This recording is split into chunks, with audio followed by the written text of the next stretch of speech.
It's FA Cup final day, so I thought I'd carry on with my look at football games on the ZX Spectrum.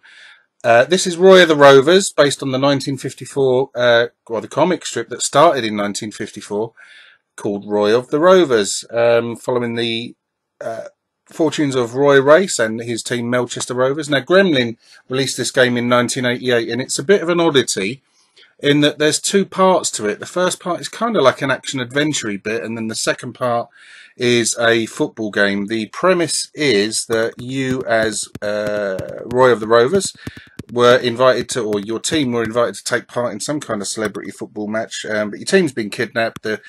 The football club's going to be, or the stadium's going to be knocked down, and you've got to sort of wander around, getting various bits and pieces, talking to characters, etc.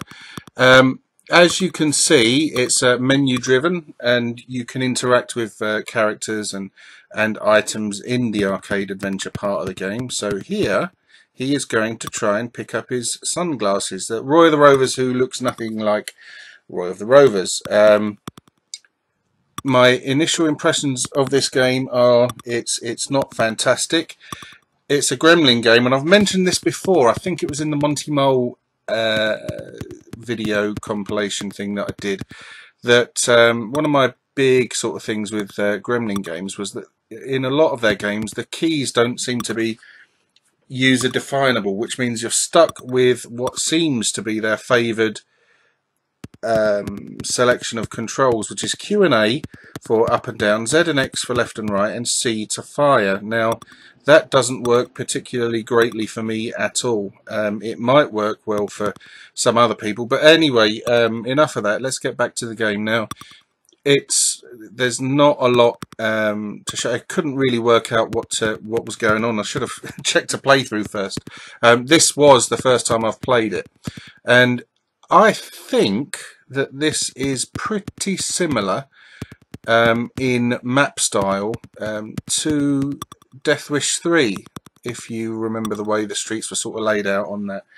I find it all a bit confusing finding your way around and where you're supposed to go. You get various hints and tips from speaking with various people that you encounter, but I can't sort of work out what you're doing. I seem to just sort of go backwards and forwards a lot and just talk to the same old people.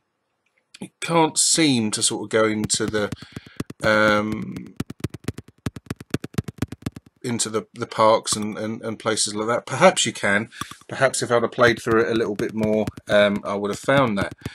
But this is just purely my sort of first impressions, and the impressions of it aren't good, unfortunately. But you know, the game map seems empty. You know, the characters are always in the sort of same places. There's no. It would have made it a bit more interesting if you had to sort of like find them. You know, if they moved around the map, but they don't. So I'm going to allow this backwards and forwards sort of segment to play out before we go on to the bit which is the actual football part of the football game. Now, like I said, first impressions aren't brilliant, so I'll leave this to play out, and then hopefully when we get to the second bit things might pick up a bit. Okay, see you in a few minutes.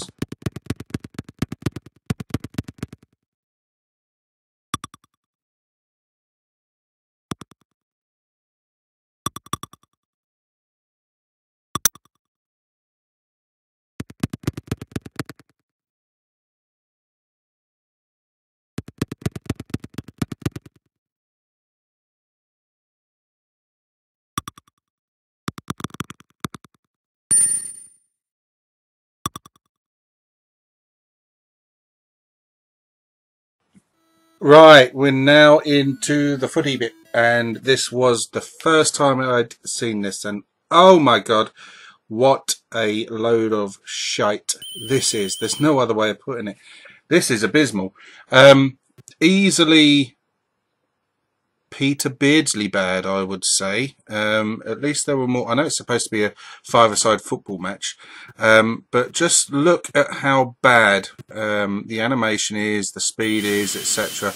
And there's not even a goal. There's not even jumpers for goalposts or tyres or cans or bikes. This is Melchester Rovers. They're supposed to be famous. You know, they could at least afford, you know, to go down JD Sports and buy a pop-up goal or something like that. But it's just woeful, really, really, really bad. Now, I'm not impressed with the overall package of Roy of the Rovers at all. You know, this is not something I'm going to come back to at all. It's just poor, very, very, very poor. I suppose if you're trying to look around for things to be kind about, you can say that at least they've tried something different, tried to sort of mix things up a bit and give us a, you know, a sort of a much better package. Oh, I've got a goal. I forgot about that. Bloody hell. I wasn't really paying that much attention when I was playing it. I was just thinking, you know, how abysmal it was. But, you know, I suppose you can give them credit for that, and you know, trying to put something different together, trying to offer a couple of different gameplay experiences in a package.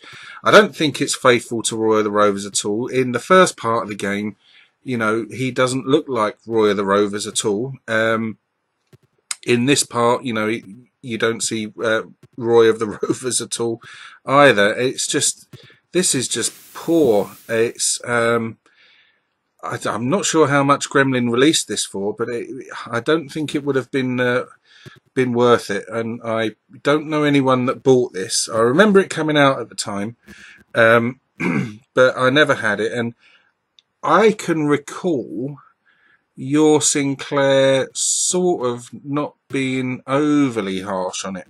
I don't remember. I don't think they, you know, slated it off completely, but no, it's not a game I'm ever going to come back to. It's an interesting one to have played. It's another one to tick off my list for the Footy on the Specky playlist, but not one I'm going to ever come back to. There's just very, very little replay value in it at all. Anyway, that's the end of my video. Thank you ever so much for watching. Thank you ever so much for your help, your support, and your comments and your likes, etc. They are all very appreciated. Enjoy the FA Cup final and have a great weekend.